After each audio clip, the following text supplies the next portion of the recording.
الحمد لله الذي هدانا لهذا وما كنا لنهتدي لولا أن هدانا الله. الصلاة والسلام على أشرف خلق الله. أما بعد، قال الله تعالى في القرآن العظيم والفرقان المجيد بعد أعوذ بالله من الشيطان الرجيم بسم الله الرحمن الرحيم والعصر إن الإنسان لفي خسر.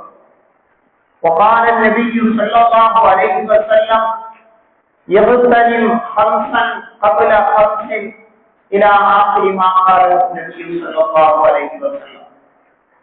விரிந்த விண்ணை, பரந்த மண்ணை, கடலினை, மலையை, கதிர்மணி உருவை, அடவியை, குடமையை மற்றும் அண்ட ஓடிகள் அனைத்தையும் வடிமுடன் தனது பேரொழியதனால் வகுத்து வெவ்வேறாய் அமைத்து உடலினுக்கு உயிராய், உயிரினுக்கு உடலாய், உறைந்திருக்கும் மெய்ப்பொருளே ஒரு புகழ் போற்றி, முல்லையம் காட்டினிலே வீசும் மோகன தென்றலை போல் நல்லியல் மனம் பரப்ப வந்த நிகழ்ச்சரசரை வாழ்த்தி, அன்னாரின் அடிச்சுவட்டை பின்பற்றி ஒழுகிய உத்தம சஹாபா பெருமக்கள், சத்திய சீலர்கள், சன்மார்க்க போதகர்கள், சமுதாயத்திற்காக தம்மை அர்ப்பணித்துக் கொண்ட தியாக செம்மல்கள் ஆகியோரின் நல்லாசிரியை ஆசித்தவனாய் இந்த ஜும்மாவினுடைய சிறிய உரையினை ஆரம்பம் செய்கின்றேன்.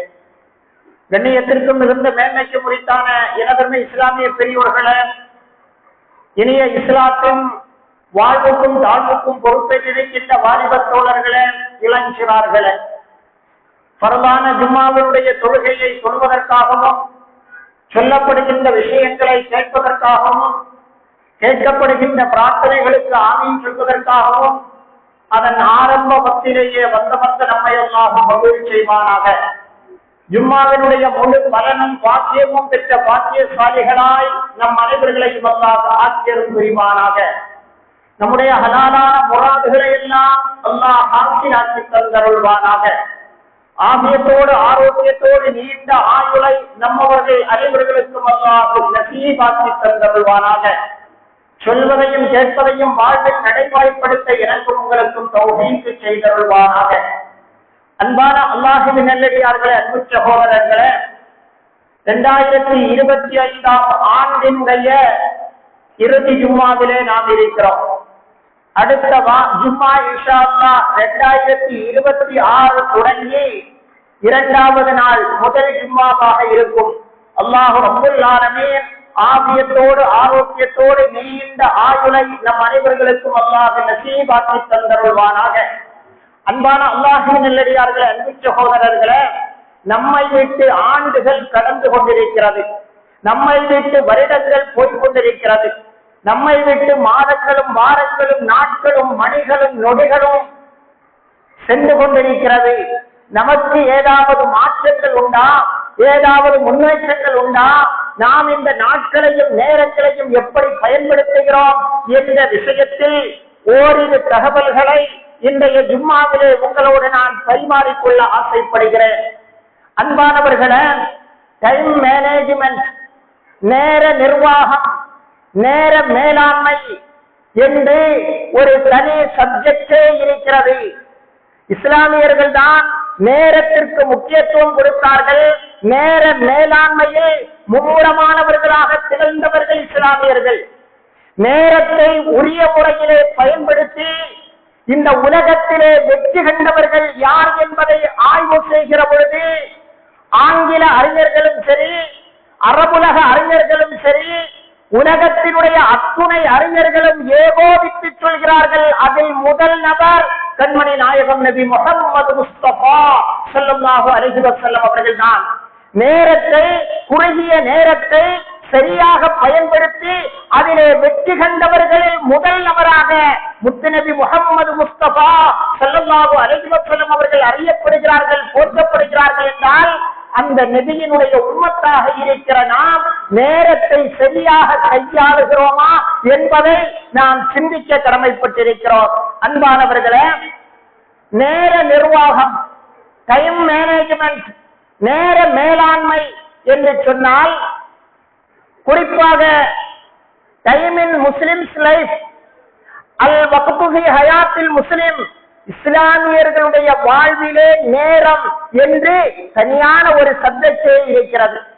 நேர நிர்வாகம் என்றால் ஒன்று தஹ்தீத், அதாவது பிளானிங், திட்டமிடுதல். 2 தன்வீம், ஆர்கனைசேஷன், ஒருங்கிணைத்தல். 3 தௌஜீஹ், டைரக்ஷன், இயக்குதல். 4 ரகாபத்துன், கண்ட்ரோலிங், கட்டுப்பாடு.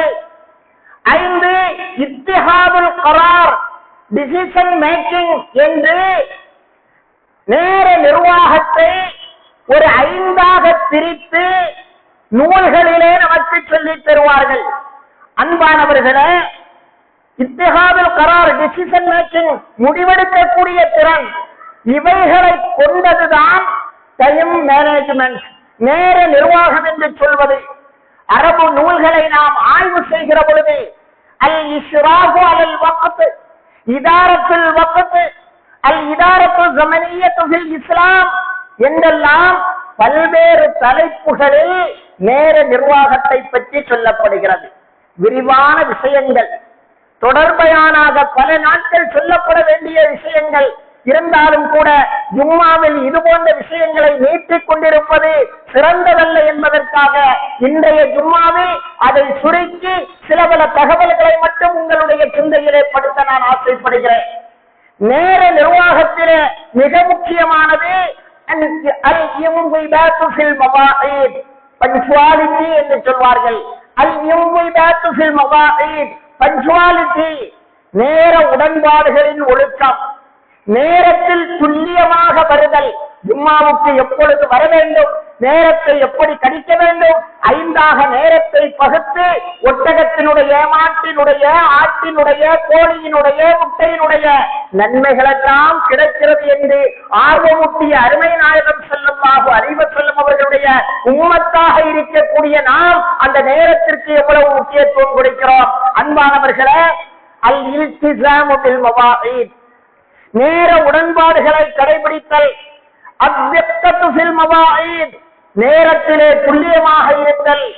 அல் முவாலபத்து அலல் வக்த், நேரத்திலே தொடர்ச்சியாக இருத்தல் என்று பல்வேறு விஷயங்களை நாம் அரபு கிரந்தங்களை புரட்டி பார்க்கிற பொழுது நம்மால் காண முடியும். அருள்மறை குர்ஆனில் 103வது அத்தியாயம் வெறும் 3 வசனங்களில் அல்லாஹ் தஆலா காலத்தினுடைய அருமையை, நேரத்தினுடைய அருமையை அல்லாஹ் சொல்லி காட்டுவான். ஏன் 3 வசனங்களில் அல்லாஹ் சொல்கிறான்? காலம் சுருக்கமானது, காலம் மிக சுருக்கமானது, அதை பயன்படுத்த வேண்டிய முறையிலே பயன்படுத்த வேண்டும் என்பதற்காகத்தான் 103வது அத்தியாயம் சூரத்துல் அஸ்ர், காலம் என்ற பெயரால் ஒரு அத்தியாயம். அதில் 3 வசனங்கள் தான். அதில் முதல் வசனத்திலே அல்லாஹ் சொல்வான், வல் அஸ்ர், வல் அஸ்ர், காலத்தின் மீது சத்தியமாக, இன்னல் இன்சான லஃபீ ஹுஸ்ர், மனிதர்கள் நஷ்டத்திலே இருக்கிறார்கள். காலத்தை மேனேஜ் செய்யாமல், காலத்தை உரிய முறையிலே பயன்படுத்தாமல் மனிதர்கள் நஷ்டத்திலே இருக்கிறார்கள் என்று துவங்குகின்ற அந்த 103வது வசனம். அன்பானவர்களே, காலத்தை நாம் எப்படி பயன்படுத்த வேண்டும்? மார்க்க அறிஞர்கள் நமக்கு சொல்லித் தருவார்கள். ஒவ்வொரு தினத்தையும் எடுத்துக்கொண்டால் நம்முடைய வேலைகளை 3ஆக பங்கு வைக்க வேண்டும். ஒன்று அஹம்மியத்துல் கஸ்வா, ஒன்று அஹம்மியத்துல் கஸ்வா, மிக முக்கியமான செயல். 2 அஹம்மியத்துல், முக்கியமான செயல். 3 அஹம்மியத்துல் மஹ்தூதா, குறைந்த முக்கியத்துவம் உள்ள செயல் என்று நம்முடைய செயலை முதலில் 3ஆக பிரிக்க வேண்டும். அதிலே மிக முக்கியமானது எது?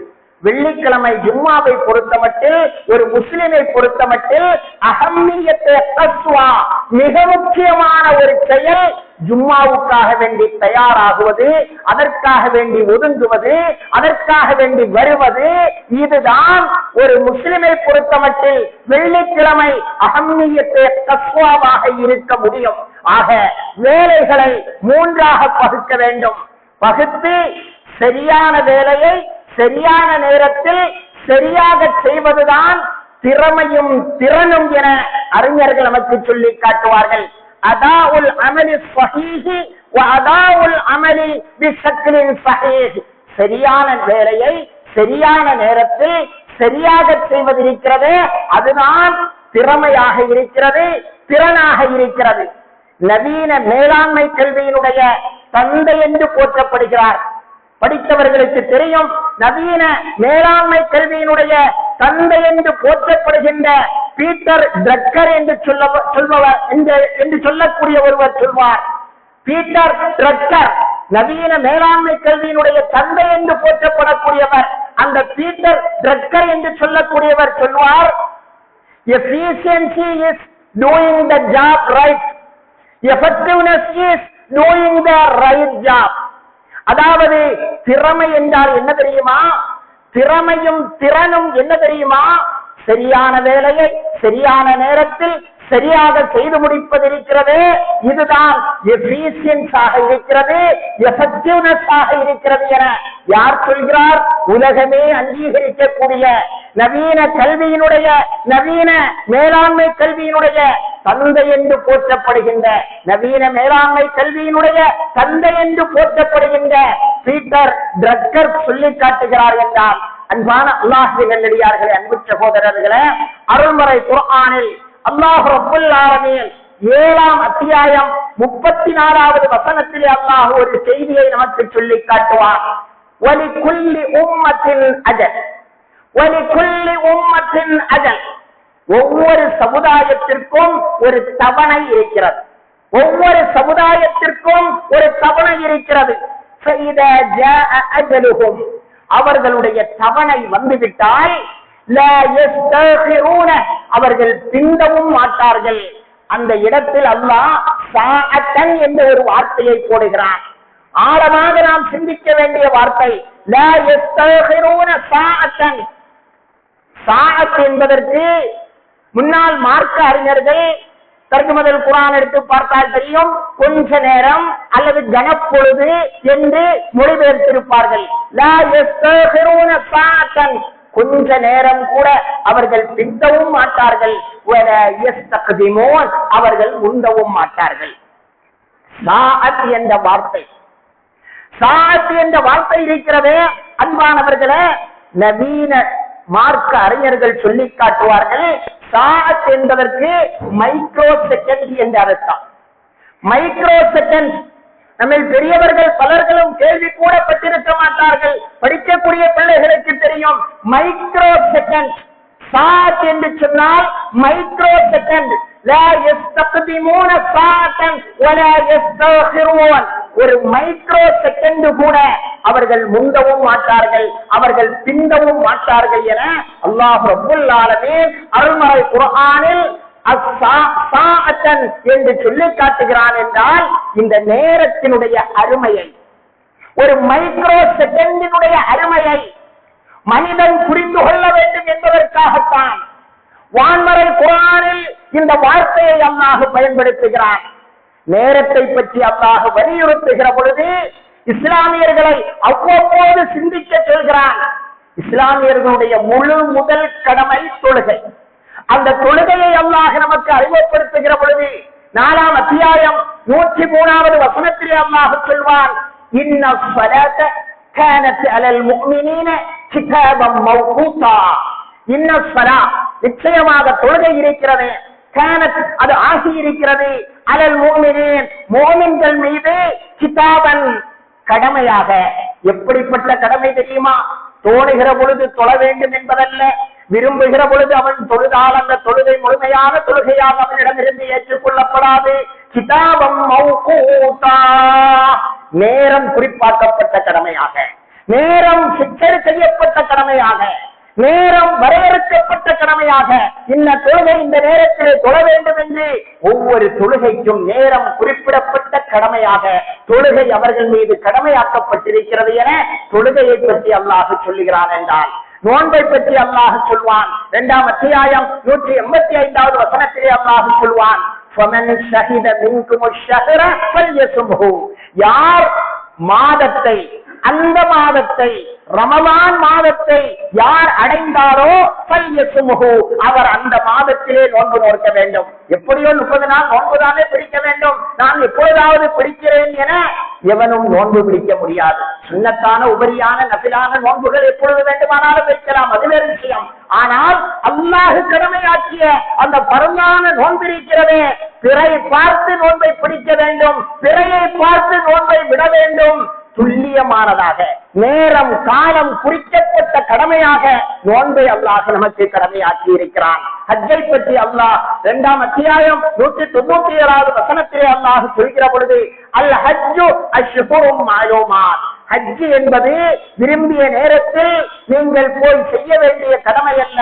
அஷ்ஹுரும் மஅலூமாத், அறியப்பட்ட சில மாதங்கள் இருக்கிறது.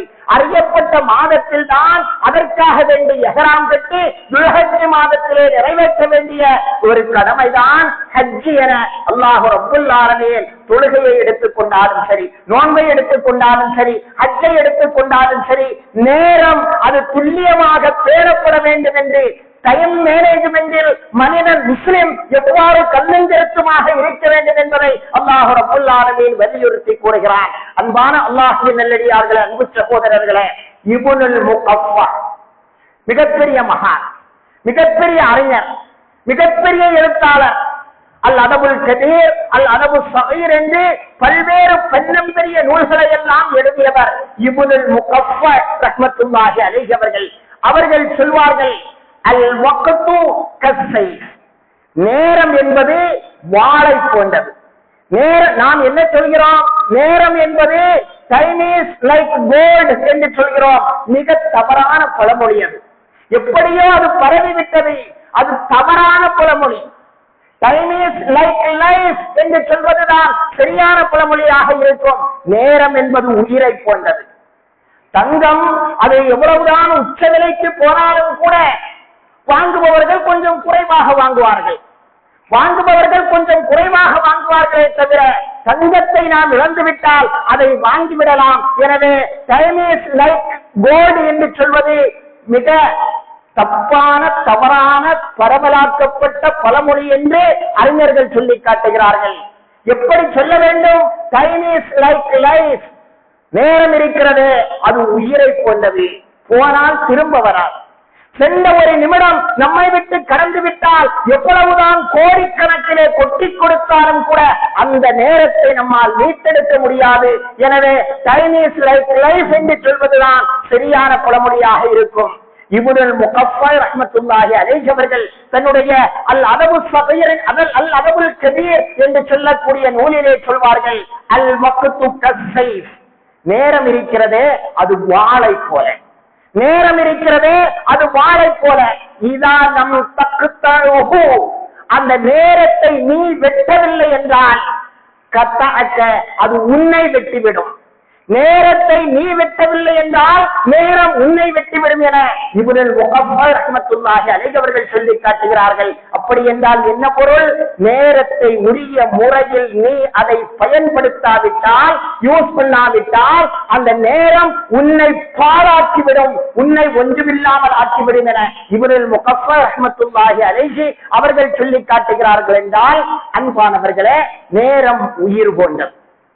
ஒரு வருடம், அந்த வருடத்தினுடைய அருமையை, அந்த வருடத்தினுடைய மதிப்பை துல்லியமாக தெரிய வேண்டுமானால் பள்ளியிலே தோற்ற மாணவனிடத்திலே போய் கேளுங்கள், பள்ளியிலே ஸ்கூலிலே தோற்று போன மாணவனிடத்திலே போய் கேளுங்கள். ஒரு வருடம் செயலாகிவிட்டால் தன்னுடைய நண்பர்கள் எல்லாம் வேறு வகுப்பிற்கு, உயர்ந்த வகுப்புக்கு போயிருப்பார்கள், இவன் பின்தங்கி இருப்பான். தோற்று போனவன் என்ற இழிபெயரோடு, அந்த இழிப்பார்வையோடு இவன் மீண்டும் அதே கிளாஸிலே ஒரு வருடம் இருப்பான். இவனுடைய நண்பர்கள், ஃப்ரெண்ட்ஸுகள் எல்லாம், இவன் கூட படித்தவர்கள் எல்லாம் அடுத்தடுத்த வகுப்பிலே போயிருப்பார்கள். ஒரு வருடத்தை வீணாக்கி விட்டோமே என அப்பொழுதுதான் அவன் உணர்ந்து கொள்வான். ஒரு மாதத்தினுடைய முக்கியத்துவம் கர்ப்பிணி பெண்ணை கேட்டால் தெரியும்.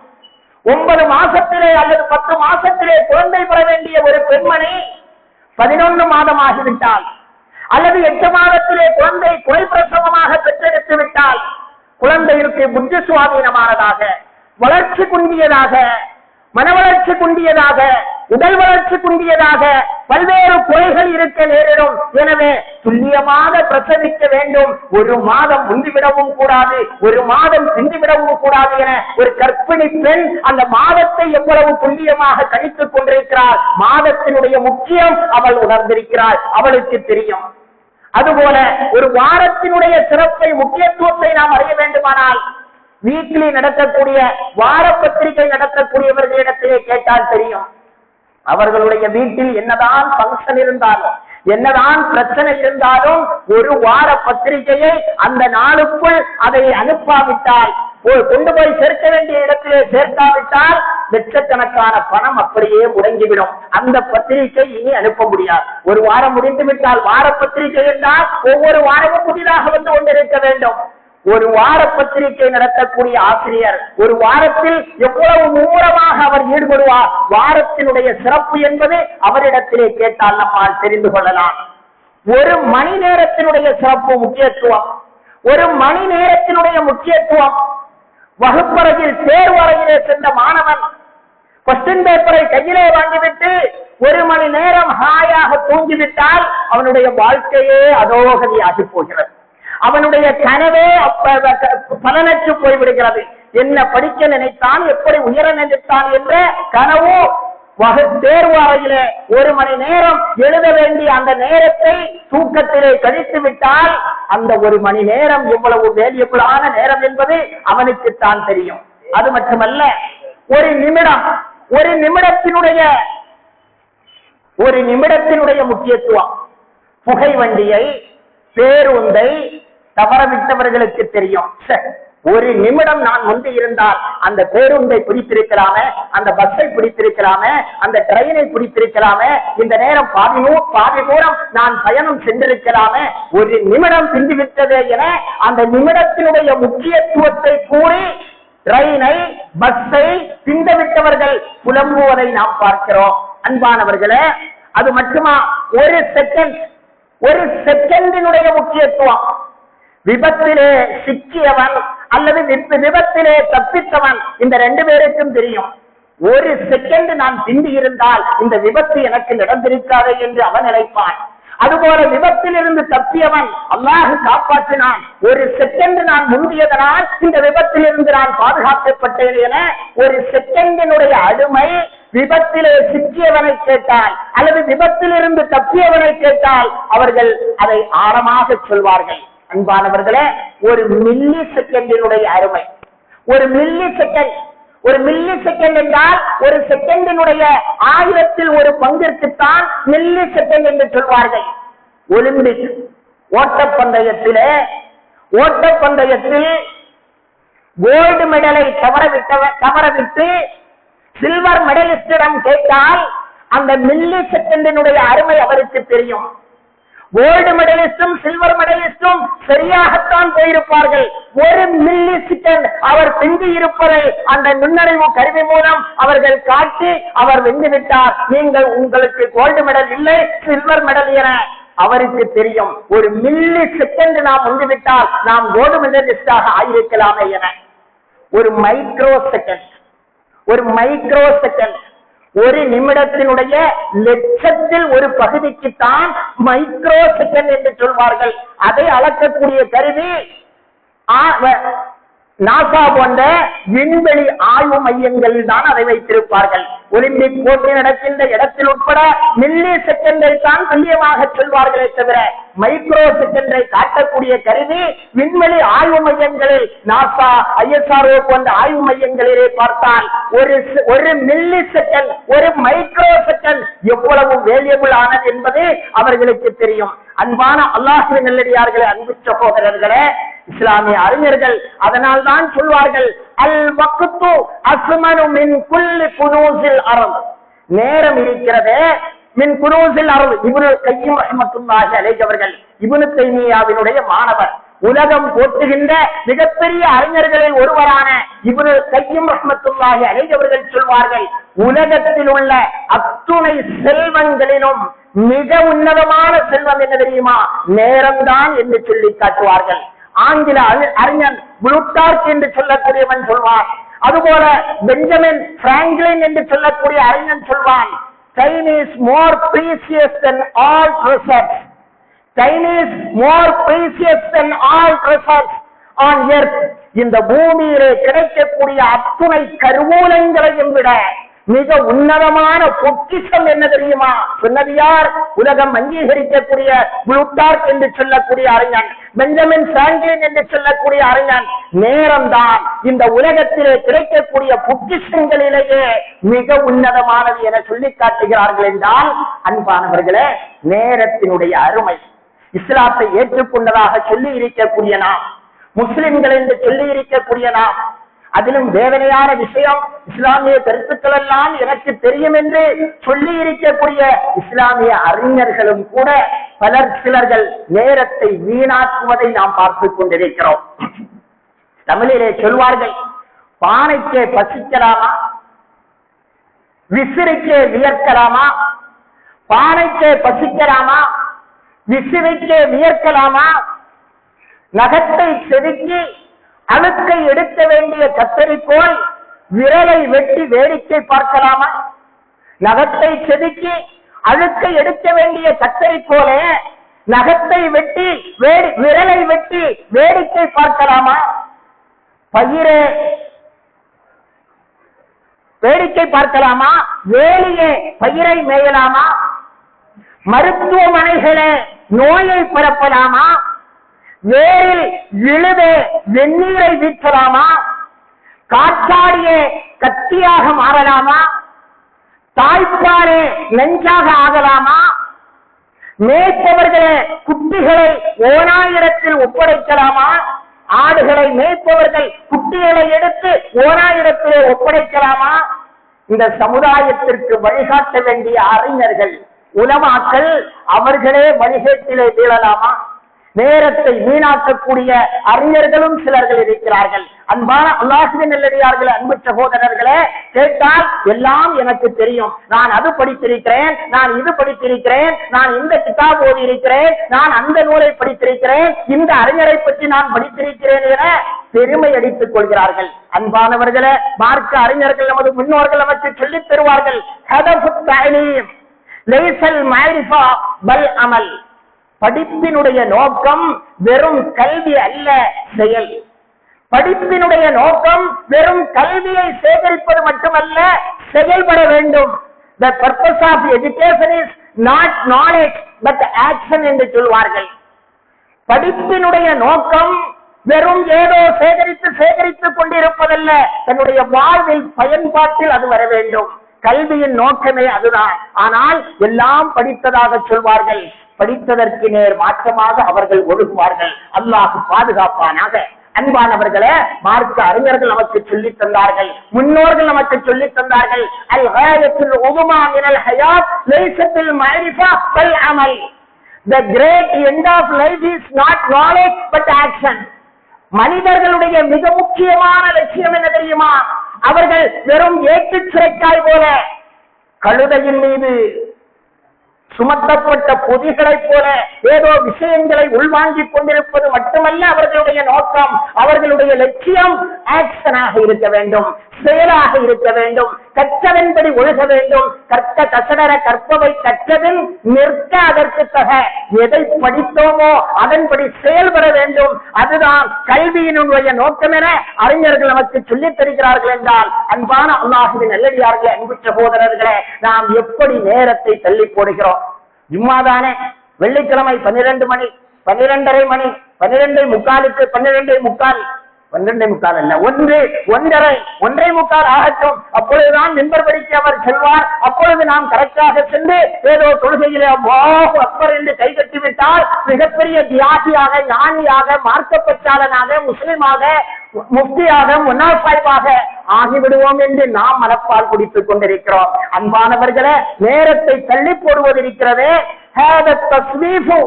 அதாவது ஆங்கிலத்தில் procrastination, கிட்டத்தட்ட 16 எழுத்துக்களை கொண்டது. procrastination என்று ஒன்றிருக்கிறது. அதாவது தேவையில்லாமல் சோம்பலாக ஒரு வேலையை தள்ளி போடுவது, காலம் கடத்துவது, தள்ளி போடுவது, காலம் தாழ்த்துவது, சோம்பேறித்தனமாக தாமதப்படுத்துவது, இவைகளெல்லாம் ஒரு மனிதனை அழிக்கக்கூடிய கருவி என்று மார்க்க அறிஞர்கள் நமக்கு சொல்லித் தருவார்கள். அரபியிலே இந்த ப்ரோக்ராஸ்டினேஷன் என்பதை 2 வார்த்தைகள் சொல்வார்கள். ஒன்று தஸ்வீஃப், இன்னொன்று தஅஜீல். ஆனால் தஅஜீல் என்பது கூட பரவாயில்லை. தஸ்வீஃப் இருக்கிறது. தஸ்வீஃப் ஒரு காரியத்தை வேறொரு நேரத்திற்கு நீ தள்ளி போடுவது இருக்கிறதே, உன்னுடைய எதிர்காலத்தை அது இல்லாமல் ஆக்கிவிடும், உன்னுடைய எதிர்காலத்தை அது அழித்து விடும் என மார்க்க அறிஞர்கள் நமக்கு சொல்லித் தருகிறார்கள். என்றால் அன்பானவர்களே, 1911 லக்னோவிலே பிறந்து மிகப்பெரிய கவிஞராக இந்தியாவிலும் பாகிஸ்தானிலும் அறியப்பட்ட ஒரு கவிஞர் தான் அல்லாமா ப்ரொஃபசர் சையது முகமது சஃபி. சையத் முகமது சஃபி என்று சொல்லக்கூடிய ஒரு கவிஞர் 1911 பிறந்தவர். அவர் இறந்தது 1987 என்று நினைக்கிறேன். என்னுடைய ஞாபகம் சரியாக இருக்குமானால் 1987 இறந்தவர். கவிதையினுடைய பல வகைகளை படித்தவர்.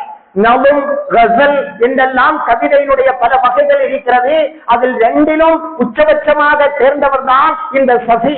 அவர் சொன்னார், ஆஜிகா காம் கல்பர் நடால், ஆஜிகா காம் கல்பர் நடால். இன்றைய வேலையை நாளையின் மீது நீ போடாது, இன்றைய வேலையை நாளையின் மீது நீ போடாது, உன்னால் அதை செய்ய முடியாது, நாளை உனக்கு வேறு வேலை காத்திருக்கிறது. எனவே ஆஜிகா காம் கல்பர் நடால் என அந்த கவிஞர் சொல்லி காட்டினார். என்றால் அன்பான அல்லாஹ்வின் நல்லடியார்களே, அன்பு சகோதரர்களே, தள்ளி போடுகிற பழக்கம் நம்மில் ஒவ்வொருவருக்கும் இருந்து கொண்டே இருக்கிறது. 10 மணிதானே ஆனது, இன்னும் 1 மணிக்கூர் தூங்கலாம், அடுத்து எழுந்து குளிக்கலாம், அடுத்து ட்ரெஸ் அயன் செய்யலாம், அடுத்து பள்ளிக்கு போகலாம், தொழுகை கிடைத்தால் நமக்கு போதுமே என்று நம்மில் பலர்களும் எண்ணிக்கொண்டிருக்கிறோம். அல்லாஹ் அருள் செய்த சிலர்களை தவிர சிலர்கள் அந்த நேரத்திற்கு சரியாக வந்து விடுகிறார்கள். உரிய நேரத்திற்கு அவர்களுக்கு ஒட்டகம் கிடைக்காவிட்டாலும் கூட, அந்த மாடு கிடைக்கக்கூடிய மாடும் கிடைக்காவிட்டாலும் கூட, ஆடோ கோழியோ கிடைக்கக்கூடிய அந்த நேரத்திற்கு நான் தொடர்ந்து பார்த்துக் கொண்டிருக்கிறேன். சிலர்கள் வந்து விடுகிறார்கள். அல்லாஹ் எல்லோருக்கும் அந்த தௌஃபீக்கை செய்தருள்வானாக. அன்பானவர்களே, காரியங்களை தள்ளி போடாதீர்கள். மகாத்மா காந்தி அண்ணாமலை பல்கலைக்கழகத்தில் உரையாற்றுவதற்காக வேண்டி அழைக்கப்பட்டிருந்தார்.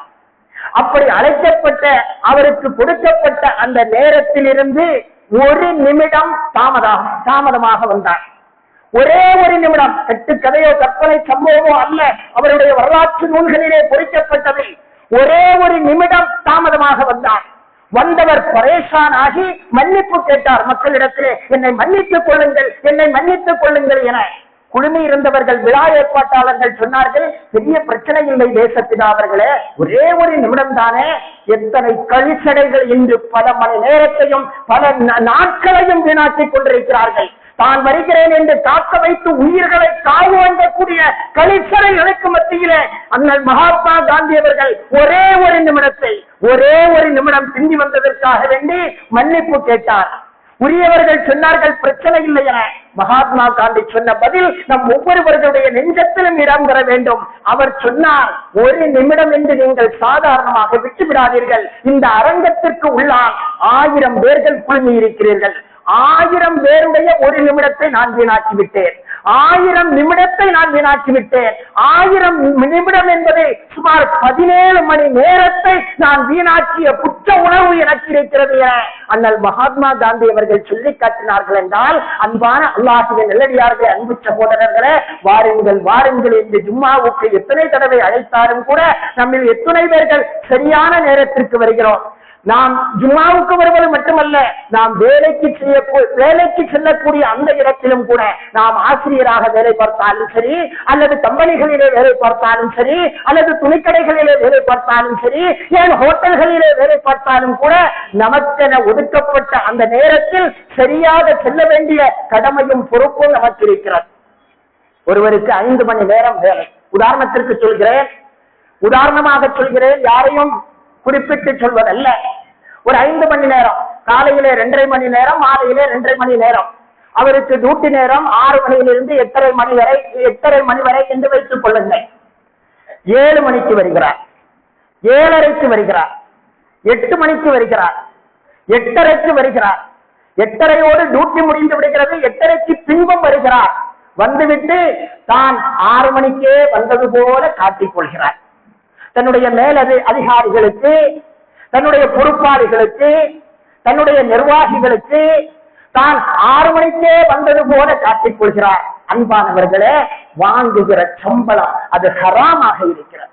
வாங்குகிற சம்பளம் அது ஹராமாக இருக்கிறது. அவர் சாப்பிடுவது ஹராமாக இருக்கிறது.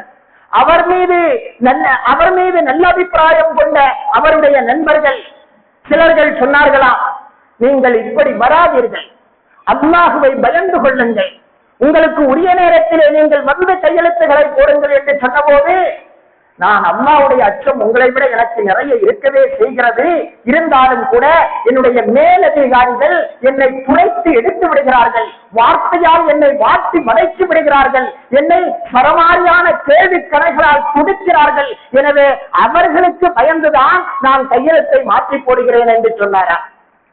சரி, கொஞ்ச காலத்திற்கு பிறகு அந்த உங்களுடைய மேலதிகாரிகள் பார்த்துக் கொண்டிருக்கிறார்கள், எனவே நீங்கள் சரியாக வந்துவிடுங்கள் என்று சொன்னால், இப்படி ஒன்றும் என்னிடத்திலே பேசக்கூடாது, நாம் அல்லாஹ்வுக்கு மட்டும்தான் அஞ்ச வேண்டும், மேலதிகாரிகள் என்ன செய்து விடுவார்கள், அவரால் என்ன செய்ய முடியும், நம்மை அல்லாஹ்வுக்கு மட்டும்தான் நான் பயப்படுவேன் என இப்படி சொன்னாரா. ஆக இப்படி சொன்னால் அதிகாரிகளை பயப்படுங்கள் என்று சொன்னால் அல்லாஹ்வை தான் பயப்படுவேன் என்று, அல்லாஹ்வை பயப்படுங்கள் என்று சொன்னால் இல்லை அதிகாரிகளுக்காக இப்படி வருகிறேன் என ஷைத்தான் விளையாடுகிறான். அபூ ஷைத்தானாக, பெரிய ஷைத்தானாக இப்படிப்பட்டவன் இருக்கிறான். அவன் எவ்வளவு தாமதமாக வருகிறானோ அவன் வாங்குகிற சம்பளம் அவனுக்கு ஹராம் அல்ல, அதனால் அவன் உட்கொள்வது நரகத்தினுடைய நெருப்பை என மார்க்க அறிஞர்கள் நமக்கு சொல்லி காட்டுகிறார்கள். அன்பானவர்களே, சிலர்கள் இப்படி சொல்லுகிற பொழுது ஒருவர் சொன்னாரா, இவர்கள் தரக்கூடிய சம்பளத்திற்கு நான் வருவதே கொஞ்சம் ஓவர் தான், இவர்கள் எனக்கு அவ்வளவு அதிகமாக அள்ளி கொடுக்கவா செய்கிறார்கள், இவர்கள் எனக்கு துச்சமான சம்பளத்தை தானே தருகிறார்கள், எனவே நான் வரக்கூடிய நேரம் சரிதான் என. அன்பானவர்களே, இதுவும் தப்பான வாதம், இதுவும் ஷைத்தான் அவர்களை விளையாட்டு காட்டுகிறான் என்ற அர்த்தம். காரணம் என்ன தெரியுமா, நாம் யாருக்கும் அடிமைகள் அல்ல, நாம் யாருக்கும் கொத்தடிமைகள் அல்ல. நமக்கு இன்னும் அதிகமான சேலரி கிடைக்கும் என்றால், நமக்கு இன்னும் அதிகமான ப்ரமோஷன் கிடைக்கும் என்றால் நாம் வேற கம்பெனியை பார்த்து போகலாம், வேறு தொழிலை பார்த்து போகலாம். இங்கிருந்து விட்டு இவர்கள் சொல்லக்கூடிய நேரத்திற்கு நான் வரமாட்டேன் என்று சொல்வதிருக்கிறதே மிக தப்பானது. நேரத்தை நாம் முழுமையாக கவனிக்க வேண்டும், பயன்படுத்த வேண்டும். அறிஞர்களை பற்றி அருமை நாயகம் நபி முஹம்மது முஸ்தபா ஸல்லல்லாஹு அலைஹி வஸல்லம் அவர்கள் சொன்ன செய்தி திருமதியிலே பதிவு செய்யப்பட்டிருக்கிறது. அஷத்துன் நாஸி அதாபா, நாளை மறுமையில் கடுமையான தண்டனைக்கு உட்படுத்தப்படுபவர்கள் யார் தெரியுமா, யௌமல் கியாமா, மறுமை நாளில் கடுமையான தண்டனைக்கு உட்படுத்தப்படுபவர்கள் யார் தெரியுமா, ஆலிமுன், நம்ம ஹஜரத் தான் நாளை மறுமையில் கடுமையான தண்டனைக்கு உட்படுத்தப்படுகிறார். எப்படிப்பட்ட அசரத், லம் யன்ஃபஅஹு அல்லாஹு பிஇல்மிஹி. அன்பானவர்களே, கட்டுக்கதையல்ல, திருமதியிலே பதிவு செய்யப்பட்ட ஆதாரப்பூர்வமான நபிமொழி. லம் யன்ஃபஅஹு அல்லாஹு பிஇல்மிஹி, அவர் கற்ற கல்வியை கொண்டு அவர் பிரயோஜனம் அடையவில்லை என்றால், அவர் கற்ற கல்வியை கொண்டு எனக்கு அது தெரியும், எனக்கு இது தெரியும், நான் இன்ன நூலை படித்திருக்கிறேன், நான் இன்ன அறிஞரை பார்த்திருக்கிறேன் என்று பெருமை பாராட்டுவதற்கல்ல கல்வி. கல்வி வாழ்க்கையில் நடைமுறைப்படுத்துவதற்கு ஆக்ஷன். கல்வி என்பது வாழ்விலே பிரதிபலிக்க வேண்டும். அப்படி பிரதிபலிக்காத ஆளும் தான் நாளை மறுமையில் கடுமையாக வேதனை செய்யப்படுவார் என கண்மணி நாயகம் நபி முஹம்மது முஸ்தபா ஸல்லல்லாஹு அலைஹி வஸல்லம் அவர்கள் சொன்ன செய்தி திருமதியிலே பதிவு செய்யப்பட்டிருக்கிறது என்றால், அன்பான அல்லாஹ்வின் நல்லடியார்களே, அன்பு சகோதரர்களே, இமாம் ஜுஹரி ரஹ்மத்துல்லாஹி அலைஹி அவர்கள் சொல்வார்கள், யார் இந்த ஜுஹரி? தாபீகளிலே பிரசித்தி பெற்றவர். தாபி என்றால் யார்? அண்ணலம் பெருமானாருடைய தோழர்கள், சஹாபாக்கள். அந்த சஹாபாக்களோடு தோழமை கொண்டு வாழ்ந்தவர்கள் தான் தாபிஈன்கள். அந்த தாபிஈன்களில் பிரசித்தி பெற்ற இமாம் ஜுஹரி ரஹ்மத்துல்லாஹி அலைஹி அவர்கள் சொல்வார்கள், இமாம் ஜுஹரி ரஹ்மத்துல்லாஹி அலைஹி அவர்கள் சொல்வார்கள், மன் இஸ்தவா யௌமா ஃபஹுவ மக்பூன், மன் இஸ்தவா யௌமா ஃபஹுவ மக்பூன். யாருடைய 2 நாட்கள் ஒரே போல இருக்கிறதோ ஃபஹுவ மக்பூன், அவன் நஷ்டவாளியாக இருக்கிறான். யாருடைய 2 நாட்கள், அதாவது இன்றையை விட நாளை நம்முடைய அமல் கொஞ்சம் கூட வேண்டும், நம்முடைய தீமை கொஞ்சம் குறைய வேண்டும், நம்முடைய வாழ்வில் கொஞ்சம் மாற்றம் வர வேண்டும், நம்முடைய ஆக்டிவிட்டீஸில் ஒரு சிறிதாவது மாற்றம் வர வேண்டும். நேற்றைய போல்தான் இன்றும் செய்வேன், போன மாசத்தை போல்தான் இன்றும் செய்வேன், போன வருடத்தை போல்தான் இப்பொழுதும் நடப்பேன் என அந்த மனப்பான்மையும் எண்ணமும் சிந்தையும் இவருடைய உள்ளத்திலும் இருக்கக்கூடாது. மண் இஸ்தவா யௌமா ஃபஹுவ, யாருடைய 2 தினம் ஒருபோல இருக்கிறதோ அவன் நஷ்டவாளியாக இருக்கிறான்.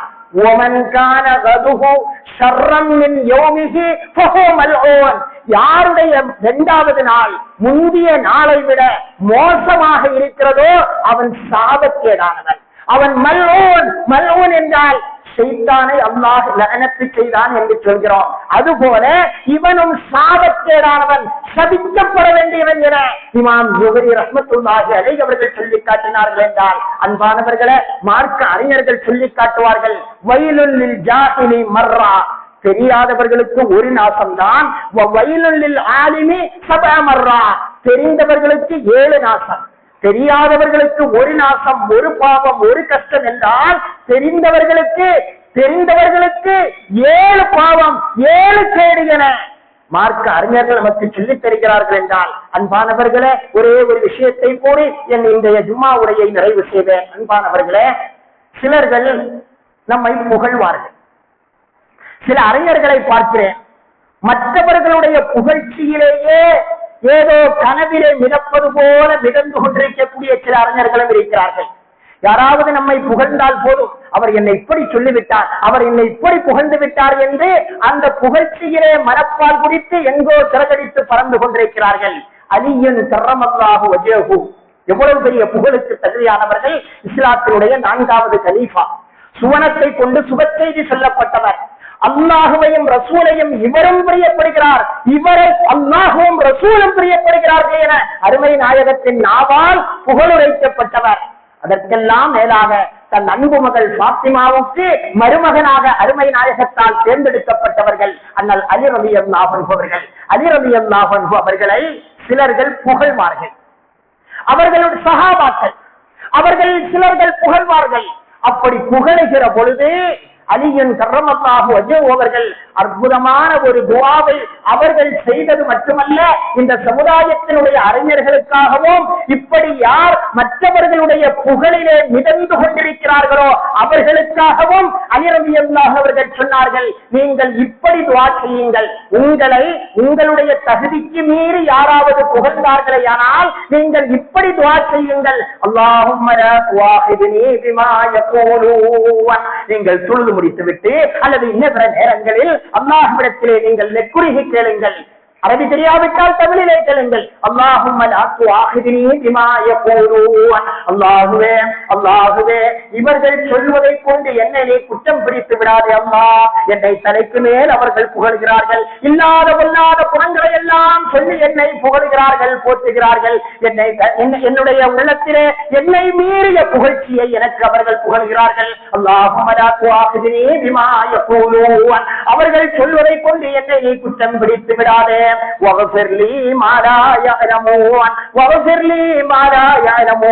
அவர்கள் அறியாமல் என்னை புகழ்கிறார்கள், எனவே அவர்களுக்கு நீ எனக்கும் அதை நீ பொறுத்து கொடுப்பாயாக அல்லாஹ், அதை நீ மன்னிப்பாயாக அல்லாஹ். வஜஅல்னி கைரம் மிம்மா யظنون. அவர்கள் என்னை பற்றி என்ன நினைத்துக் கொண்டிருக்கிறார்களோ அதை விடவும் சிறந்தவனாக என்னை நீ ஆக்கிவிட அல்லாஹ்.